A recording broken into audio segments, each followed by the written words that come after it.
Ada seorang cowok lihat, oh ada miss call, dia telepon balik, dia tanya, bro, ada apa bro? Tadi miss call gue ya? Si temannya mengatakan, ah nggak apa-apa, gua cuma lagi tertekan aja. Terus dia katakan, bro, lu ada masalah ya?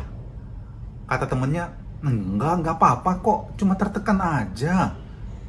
Ya udah, kalau nggak mau cerita sih nggak apa-apa. Ya udah, lu yang sabar aja ya, ntar gua doain deh.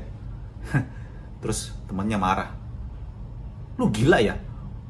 Gua bilang cuman tertekan, dibilangin gitu nggak percaya. Gua lagi ambil HP di kantong, terus nomor kamu tertekan.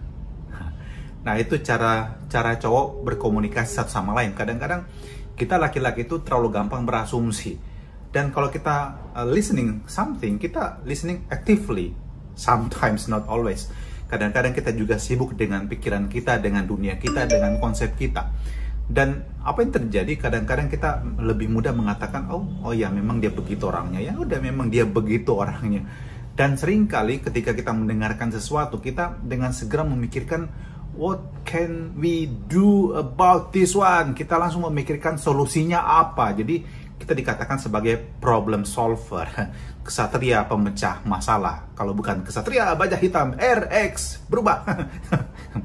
Nah, ini yang terjadi kadang-kadang juga kalau kita cowok itu berkomunikasi dengan cewek. Kadang-kadang kita juga memainkan pola kita. Seperti kalau juga para cowok ini dikatakan dia ngomongnya itu nggak banyak-banyak amat, hanya 7.500 sampai 10.000 kata. Cewek itu bisa sampai 15.000, 30.000 kata. Mereka kalau cerita bisa detail, bisa kalau namanya ungkapan perasaan itu bisa lama, bisa panjang, lebar, tinggi, luas. Si cowok kalau dengar dia aktif, tapi dia kemudian mau rumuskan what is the problem, apa sih masalahnya, dan kasih solusi langsung. Kalau perlu cut, what is the point, gitu kan para cowok. Dan tidak sabaran dengarnya biasa. Sementara para wanita itu membutuhkan didengarkan dengan perasaan, dengan empati. Tapi gitu.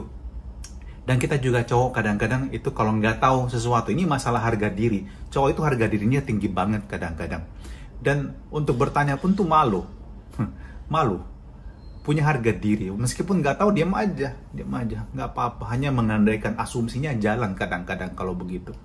Nah, be aware about your personality, para pria.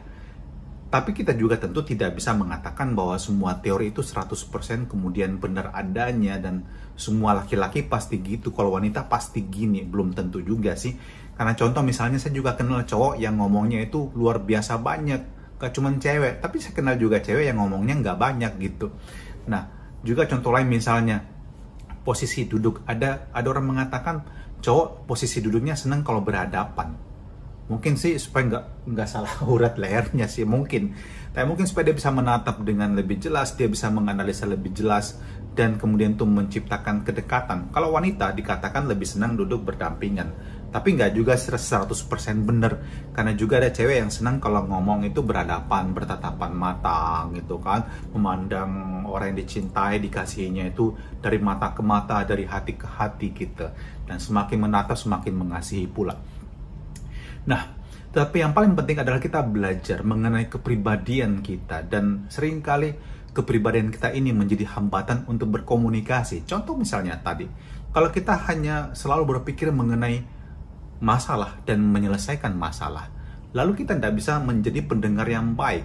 Kadang-kadang banyak orang yang curhat itu hanya mau didengarkan. Seperti kalau Anda punya pasangan, dia hanya mau cerita mengenai perjalanan hari itu untuk dia seperti apa, perasaan dia seperti apa. Dia kadang-kadang hanya butuh didengarkan, bukan dikasih solusi. Tapi kita kadang-kadang dengan mudah cut dan marah. Sudah Mi, apa kamu bilang kah? Panas Sami.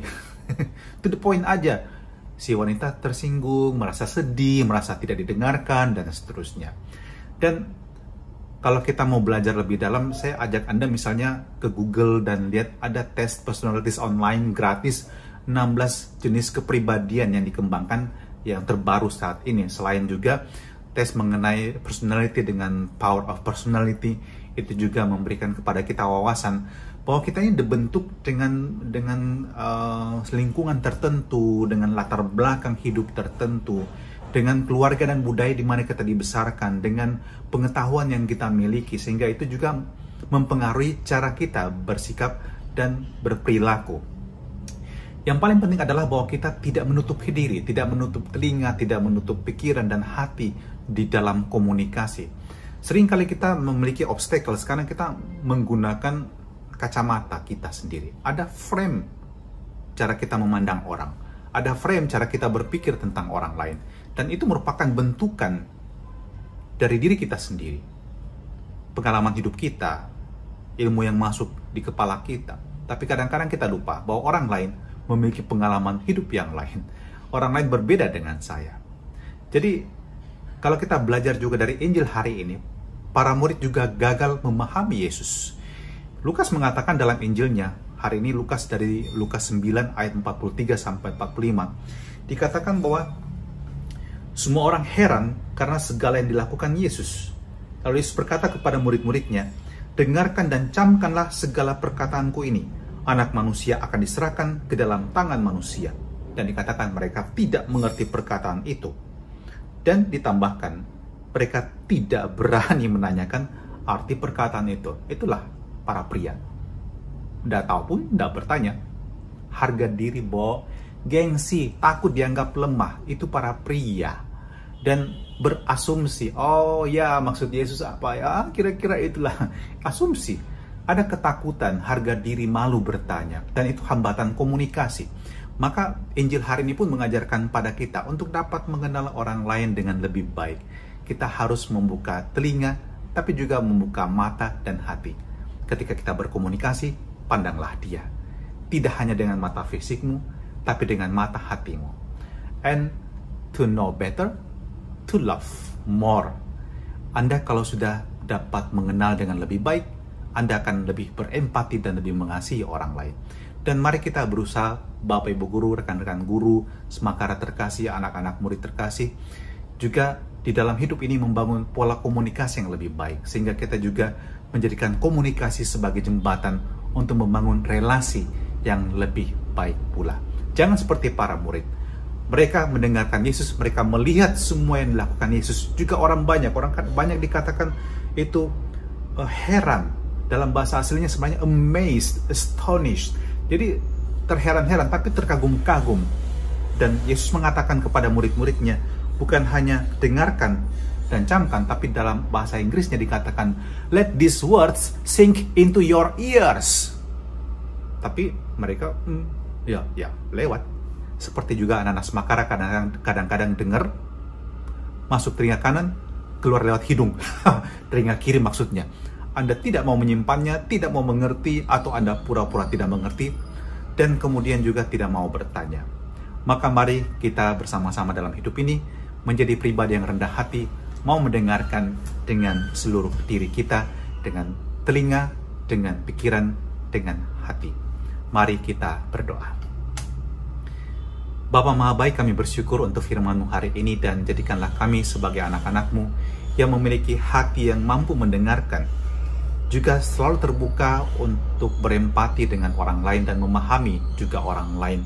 Dan semoga dengan demikian kami dapat membangun relasi yang semakin baik di dalam lingkungan semakara, di mana kami mengajar, di mana kami juga boleh belajar, dan tentu juga dalam lingkungan keluarga kami masing-masing. Dan turunkanlah berkat-Mu yang Maha Kuasa atas suster kepala sekolah, atas Bapak Ibu Guru, para staf pegawai, dan anak-anak semakara yang terkasih, juga para pendengar renungan pagi ini, dalam nama Bapa dan Putra dan Roh Kudus. Amin. Selamat berakhir pekan semuanya, dan see you on Monday. Tuhan memberkati. Amin.